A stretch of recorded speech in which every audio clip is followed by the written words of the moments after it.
Alright, THS Chem team, welcome back to your next installment of video notes. This is your next reaction in the line of reactions that you need to know for this class. And this type of reaction is called the single replacement or single displacement reaction. And we have an example for you here in the picture where we have a piece of metal that has been placed into an acid. And as you can see, evidence that a reaction is taking place is that it is starting to bubble or produce a gas in the reaction. Alright, so about a single replacement reaction. In these reactions, we are going to have an element replace a like element in a compound. And so that means that a like element means a metal will replace a metal. So we have a free element C and a compound AB. If C is the like element of A, that means that it will come in and replace and switch spots with A and form a new compound, and we will also have a new element by itself. So the way we identify this is that if we look on both sides of our reaction, we have a free element on both sides, a different free element. So a free element means not bonded to anything else. Now, we can't just mix elements and random compounds together and always see a reaction. This type of reaction only takes place in certain situations. And it only happens if the free element is more reactive or more active than its counterpart. So if the free one, C in this case, is more reactive than A, then they'll trade spots or switch spots. If not, then no reaction would occur. So how are we going to know or be able to determine if this free element is more active or more reactive than its counterpart? Well, you're going to open up your reference tables and you're going to turn to table J, and it's labeled activity series. And it starts with the most active or reactive element on the top, and then it goes down to least reactive. You notice you have a big table for metals and then a smaller table for just the halogens. So we will use this table or single replacement reactions for primarily metals and occasionally for the group 17 halogens. Okay, so when these reactions occur, it only happens if the one that is not bonded to anybody on the reactant side is higher up than the one that is bonded to something, so the one that is a compound. So get your reference table out and look at table J, and let's look at a couple examples as to what happens and what this looks like when we write out our formula equations.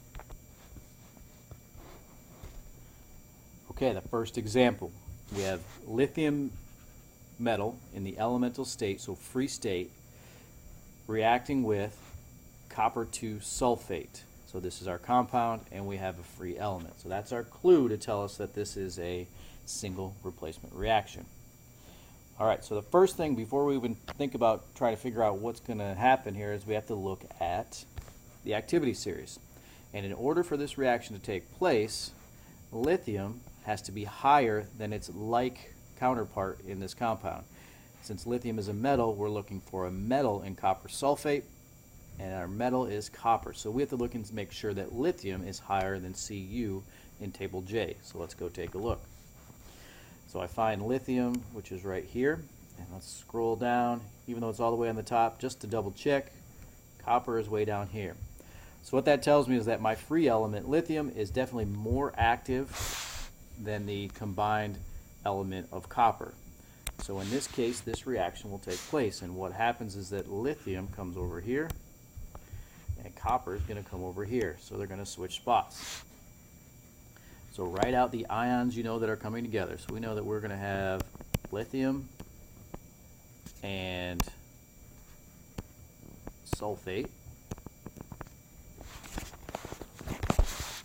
plus left over would be copper. Alright, so first things first, copper is in its free state over here, so it's an element, and we just have to double check and make sure it's not part of our magic 7, which would be a diatomic element, and it's not part of those 7 elements that are diatomic, so we're just going to leave copper as Cu. And now we're going to have to come back over here and double check our compound for lithium sulfate. Now, lithium sulfate, this is an ionic compound because it starts with a metal. So we're going to go back to what we did when we did our ionic bonding, and we're going to look at our charges. So we look up lithium on the table, and we find that it is a +1 charge. SO4 sulfate is a polyatomic ion, so we know table E, and find sulfate in table E, and you're going to look up, and it is a -2. Once we know that we have our charges complete, we can crisscross our charges to get our formula, and in this case that means we're going to need 2 lithiums for 1 sulfate, and that's our 2-to-1 ratio there. We don't need to add anything else, so that's Li2SO4, and we don't need our charges anymore, so when we write our formula we write it out so that they neutralize and cancel out and we don't have any charges left over. And the last step that we need to do is that with all of our reactions is we need to balance our equation. So looking real quickly here, I see that lithium has 2 on my product side and only 1 on my reactive side, so this one is a relatively simple one to balance. I need to put a coefficient 2 in front of lithium. Let's double check the rest. I have 1 copper on my reactive side, 1 copper on my product side.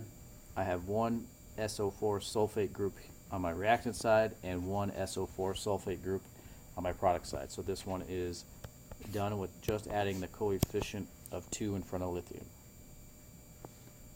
Alright, let's try a couple more. Alright, so in this one we have iron is reacting with sodium nitrate. So again, we have a metal, a free metal. We're going to see what element it could replace over here. So sodium nitrate. I'm looking for the other metal. That would be sodium. So in this case, we need iron to be higher than sodium on table J. So let's go double check table J. Alright, so in table J, we're looking for iron to be higher than sodium. So let's find iron. Iron is right here, and now this needs to be higher than sodium. So I'm looking through here, I don't see sodium below it because sodium is actually up here. So in this case, iron is not more active than sodium. So if I were to actually mix these 2 substances together, nothing happens. So you do not need to finish this reaction. This is a no reaction. They're just going to sit there in whatever state that I had them in, and nothing will happen between them. So since iron was lower than sodium on the reactivity series, nothing happens when I put these 2 together. Alright, let's check one more. Alright, so this one has HCl and zinc being mixed.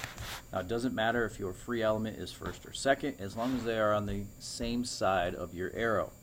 So in this case, my free element is zinc, and zinc has to be higher than a like element. Now I have HCl. Zinc is a metal. I don't see a metal over here. But in this case, we're dealing with an acid.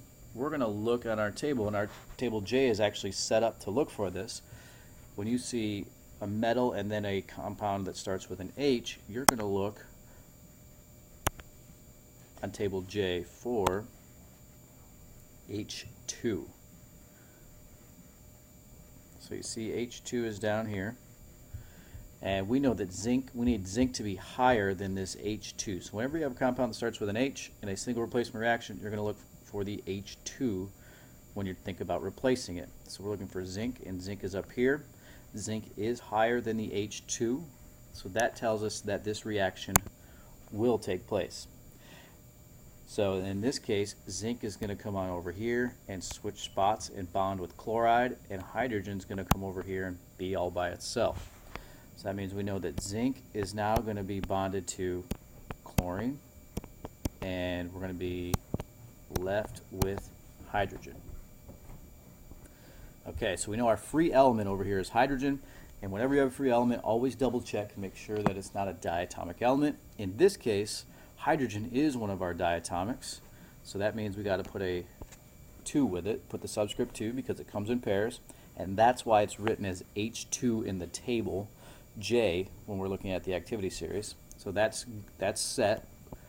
And now let's look at zinc and chlorine. I have a metal and a nonmetal, which means anytime you have a metal and a nonmetal, we're talking an ionic compound, so we need to look at their charges. Zinc is one of, even though it's a transition metal, it's always a +2. And chlorine, when it becomes an ion, is a halogen. So that means in this case it's always going to be a -1. Crisscross our charges, we end up with ZnCl2. So the 1, we're going to leave that without a subscript for zinc for 1, and the 2 over here for chlorine. It shows that we need 2 of those to neutralize our compound. And like always, you don't need your charges left over because we have just neutralized them. So now we know that we have our products correct. The last step that we're going to do, like always, is balance the equation. Alright, so first off, I look at my reaction and I see that I have HCl here and there's no subscripts, and then I look over here and my H and my Cl's both have subscripts. So since I see that I have a subscript 2 with the Cl and the H over here, both of those have 2 atoms on the product side of the reaction.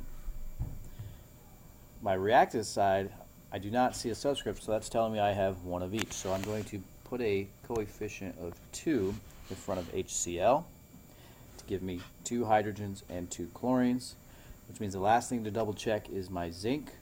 Zinc only has 1 here on the reactant side and 1 on the product side, so this one is also set at 2, 1, 1, 1, and that is the final balanced formula equation for this reaction.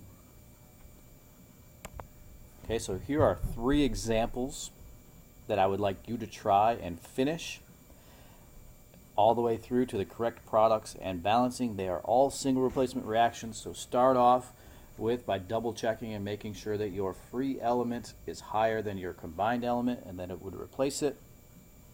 And then you're going to have a new free element on the other side with a new ionic compound, so make sure you crisscross your charges to get your final product. Good luck. Bring any questions you have to class.